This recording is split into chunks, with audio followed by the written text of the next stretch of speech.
Hello, my name is Guy Thomas, and I'm the IB coordinator here at Ingraham High School. I have been the coordinator since 2004, and I started teaching here in 2002. In the 5 years prior to that, I was teaching at Interlake High School in Bellevue, and during those years, we developed an IB program, and that means I have been involved and engaged with IB since 1997. So the presentation we're going to look at now is about how the IB plays out here at Ingraham. And the place to start is with the IB learner profile. So the learner profile is really the heart and soul of the program.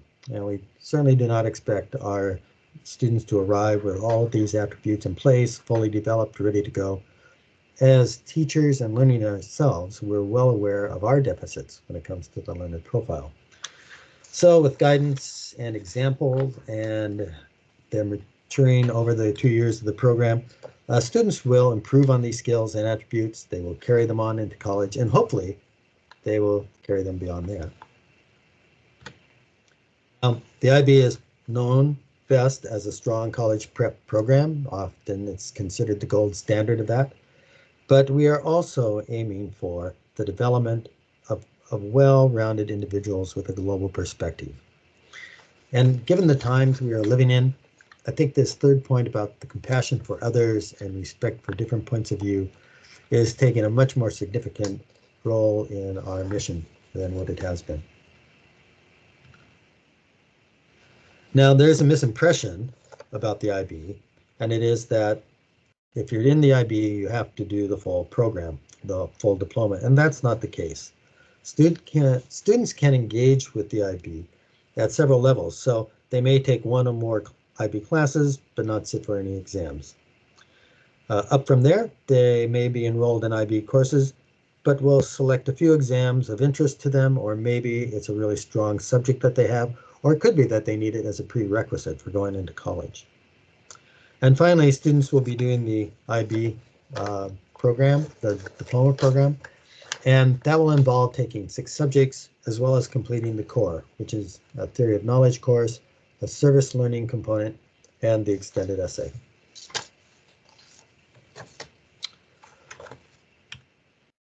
This model is one that IB has developed to show the relationship between the program components and the student.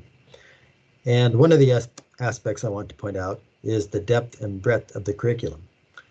Diploma candidates take 6 courses, 1 from each of 6 subject areas. 3 of those courses are 2-year higher level courses.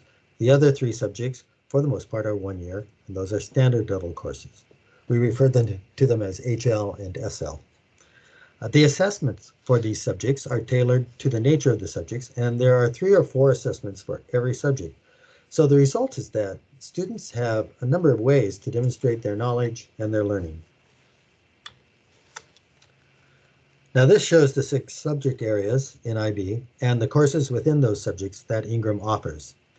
One of the strengths, I think, of the program is that each school can decide which of these courses they will offer for the subject areas. So many of the courses here offer both higher and standard level courses. However, we also have courses that are only higher level, and we also have courses that are only standard level. So for instance, all of our diploma candidates take literature and history at the higher level. And that's the only level we offer for those courses. They are designed as 2-year courses with an exam that happens at the end of the program.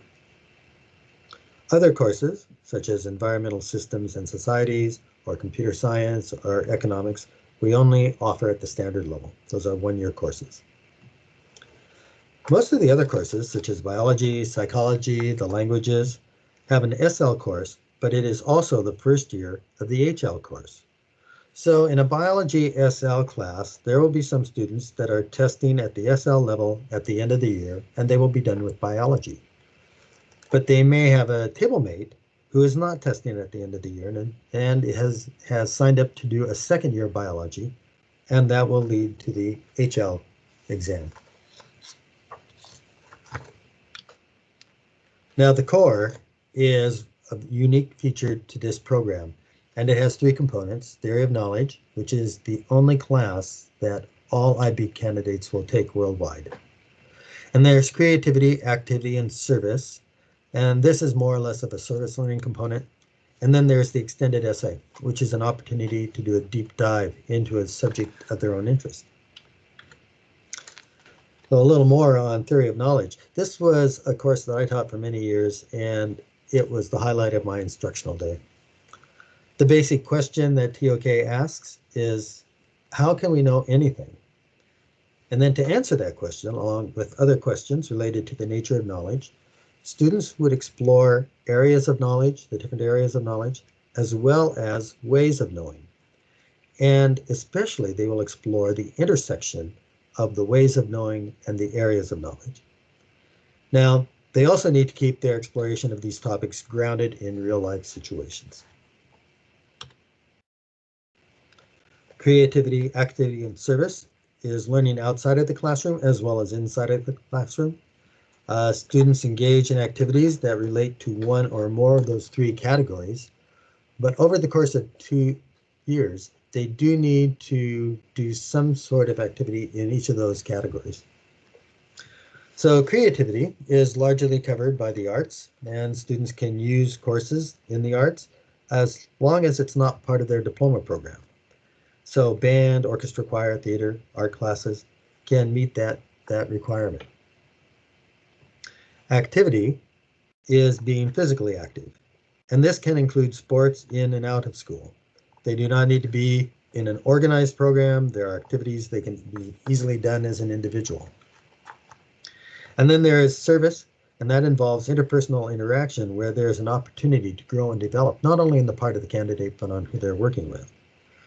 Now, the librarian might think that shelving books in the library is a service, but it's not. There's not that interpersonal dimension. However, Team Read, where high school students are tutoring younger students in reading, is a great example of service. School clubs also provide opportunities for service. A few years ago, we had a group of students who planned a statewide conference on some global issues. That planning of it and carrying it off was certainly a creative act. And so both creativity and activity are fairly broad in what they will count. Service gets a little more narrow to that.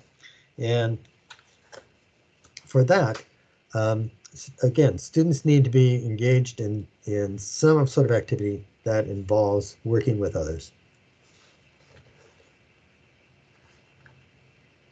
Now, it is through those activities related to the three categories that students will meet the 7 learning outcomes.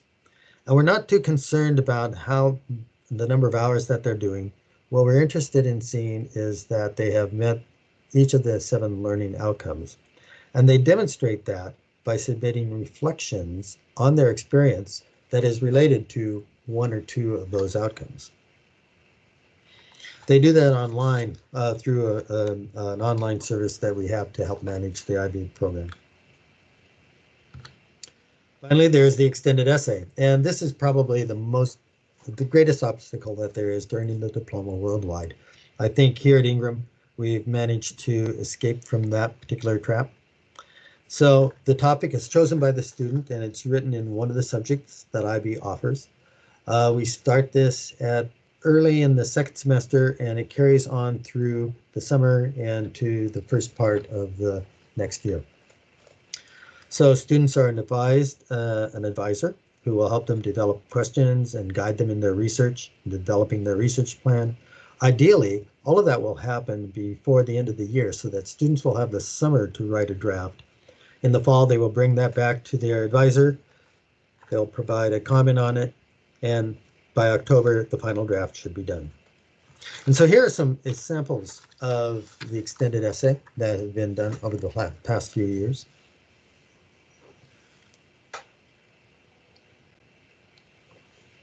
Now, World Studies doesn't really represent a course that is offered or a subject area that's offered. It is an interdisciplinary essay, which means it draws on 2 subjects that IB offers. And there, a student really does need to have some coursework in at least one of those subjects. The most popular subject for doing an extended essay is history. And that's not only here in Ingram, but it's throughout the world. So clearly, the IB will keep a student busy. There are 6 subjects that they do, just to review, there are 6 subjects that they do over 2 years, 3 at the higher level, 3 at the standard level. They could also do a 4-2 split, so they would do 4 higher level and 2 standard level. The higher level exams are only taken at the end of the program, and 1 or 2 standard level exams can be taken in the first year of the program. Now, that's a pretty significant thing to think about because there are 6 subjects and we only have 6 periods. So if a student wants to do a non-IB elective over the 2 years of the program, they have to do some careful planning. So what they would do would be to sign up for 1 or 2 standard level exams in the first year. They would defer one of their 1-year standard level courses to the senior year. That would open up a space to do that non-IB elective. Once they have completed the 1 or 2 exams in the first year of the program, they are done with those subjects. That opens up places in the second year of the program, and that will allow the student to continue on with those non-IB electives.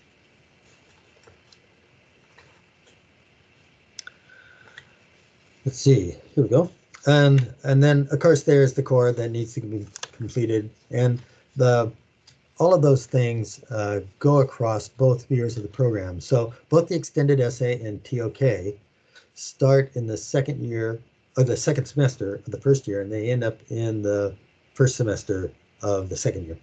The CAS covers from the beginning to end of the program.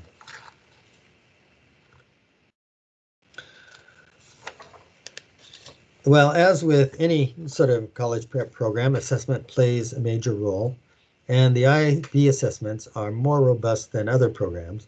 And for any subject that there will be 3 or 4 assessments, and those will vary in nature from subject to subject, and perhaps even from level to level. That means from HL to SL. The May exams are considered external assessments because all of the exams are graded by IAB examiners throughout the world. And there's a couple of subjects where coursework will be submitted for an external assessment. And that means all of the work from the class will be submitted to examiners. Now, an internal assessment is teacher-guided coursework. And the structure and nature of the coursework is prescribed by the IB, I'm sorry. And often the coursework will be reflective of the kind of work that is done by practitioners in the subject. So, for example, history students will complete a historical investigation that uses the tools that historians would use.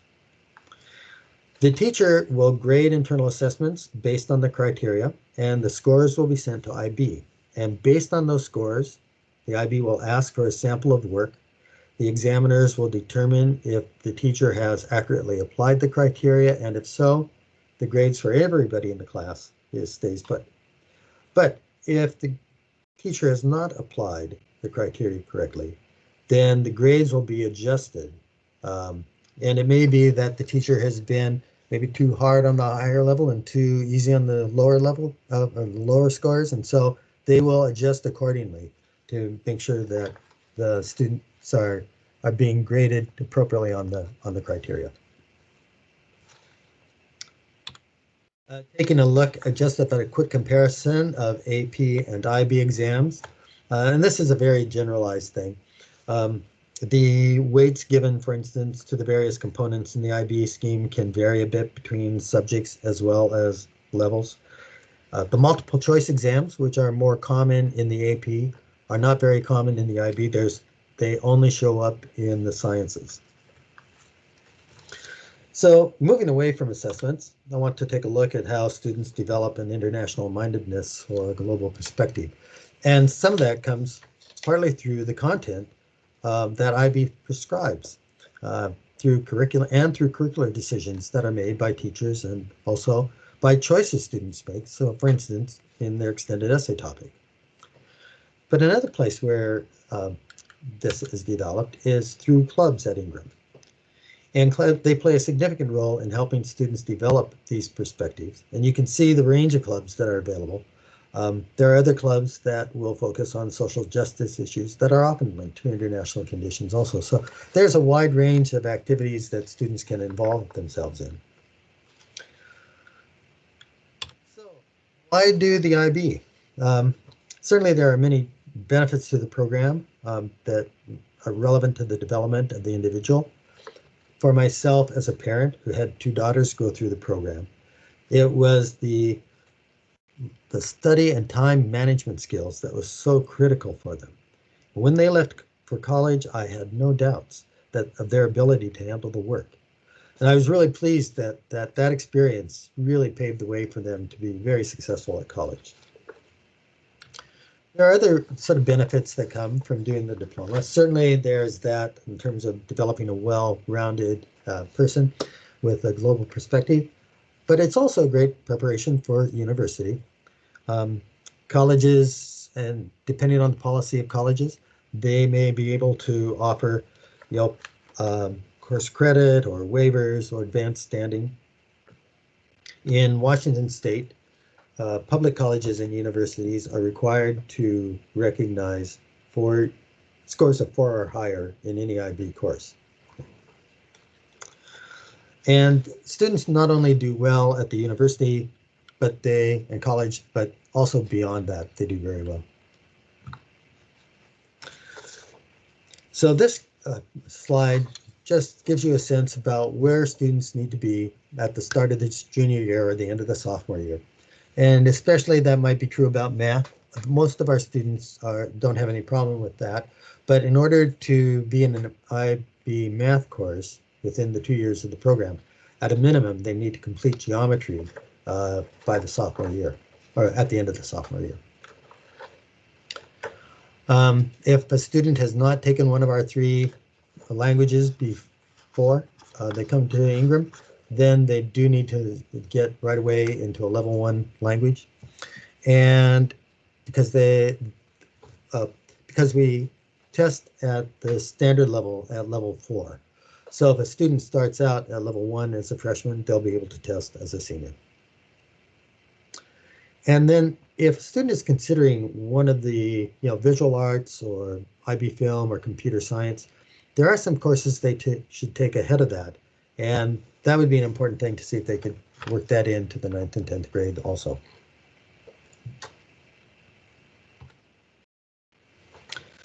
Well, this is a little bit of a brag sheet. It shows how we have developed over the years, I think, as a successful program. And that's been largely due not only to the talent of our students, but also to the very stable cohort of our teachers. They stay with us. They are well trained. They are up to date on the IB curricular developments. To help you interpret the numbers of here, let's see, just so you understand, the number of candidates registered, that includes both the students that are doing the full diploma in the first and second year, as well as course candidates. And then the number of subject entries, that's simply the number of exams that were completed during the exam session. Diploma candidates are students that are completing the diploma program that year. Now, worldwide, around 80% of the diploma candidates earn the diploma. And we have consistently, for a number of years, have been above that. And as for average points, haven't gone into this before, but grades in an IB course the final grade falls into a 1 to 7 scale. 4 is considered passing. So you have 6 subjects, they all get a passing grade of 4, that's 24. And that's sort of the first hurdle that they have to make to earn the diploma.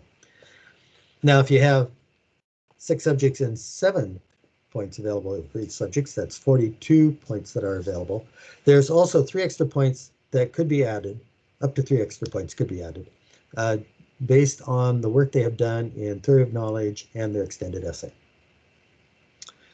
So, and then finally, the average score for most of our subjects lands above the worldwide average.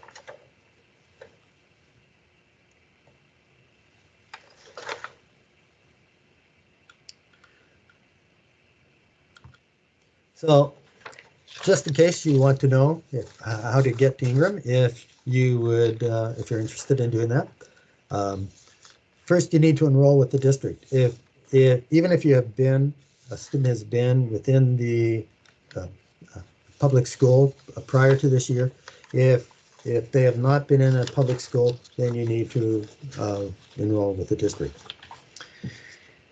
If you live in Ingram's attendance area, you don't have to do anything. You will need to enroll with the district if you're in a private school, but you don't need to do anything beyond that. You'll be assigned to Ingram. If you live outside of Ingram's attendance area, then in addition to enrolling with the district, you'll need to submit a school choice form during the open enrollment period. Usually that happens during February. And I guess I would encourage you to be sure to check with the enrollment services about the process and the forms that are needed. So, hold it. Let me get to I'm sorry, I'm jumping ahead of things here.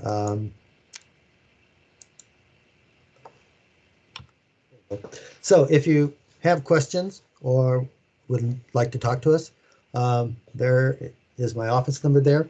And there's also Tammy Brewer's office number. Tammy Brewer is the assistant principal who oversees the diploma program. And then there's also our emails there. And so you could also find those probably on the website. So feel free to contact us if you have any questions. So thank you for your time and taking out of your busy schedules, I know, to find out more about the IB program. Again, please be sure to contact us if you have any questions that you'd like to know about. Okay, thank you.